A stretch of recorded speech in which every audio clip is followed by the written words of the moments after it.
நலம் காக்கும் ஸ்டாலின், உங்கள் குடும்பத்தின் நலன் அரசின் பொறுப்பு.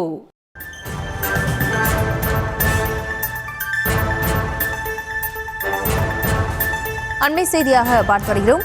நியூஸ் தமிழ் செய்தி எதிரொலியாக மணல் கொள்ளை தடுக்கப்பட்டிருக்கிறது. ராமநாதபுரம் ஏர்வாடியில் அனுமதித்த அளவை தாண்டி சவுடு மணல் அள்ளப்படுவதாக புகார் எழுந்த நிலையில் நியூஸ் தமிழில் செய்தி வெளியானது. தொடர்ந்து இது தொடர்பாக வட்டாட்சியர் தடை விதித்திருக்கிறார். கீழக்கரை வட்டாட்சியர் தடை விதித்திருக்கிறார். அந்த அண்மை செய்தியை பார்த்து வருகிறோம். மேலும் இவர்களோடு இணைகிறார் இந்த செய்தியாளர் பூபேஷ். வணக்கம். மேலும் அவர் நிச்சயமா வணக்கம். மழை வருவதற்கு முன்பாக ராமநாதபுரம் மாவட்டத்தில் இருக்கக்கூடிய ஊர்நிகளை சரி செய்வது, அதே போல வயல்வெளிகளை சீரமைப்பது உள்ளிட்ட பணிகளுக்காக சவடு மணல் அள்ளுவதற்கு அனுமதி அளிக்கப்பட்டது.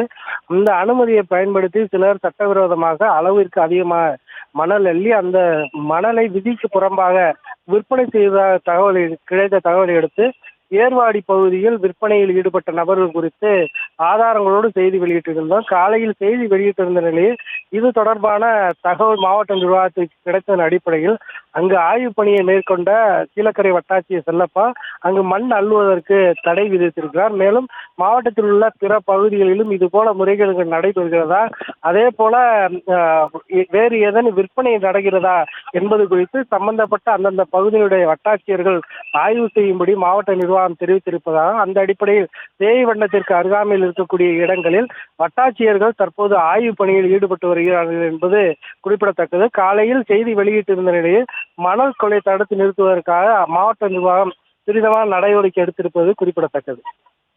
நலம் காக்கும் ஸ்டாலின், உங்கள் குடும்பத்தின் நலன் அரசின் பொறுப்பு.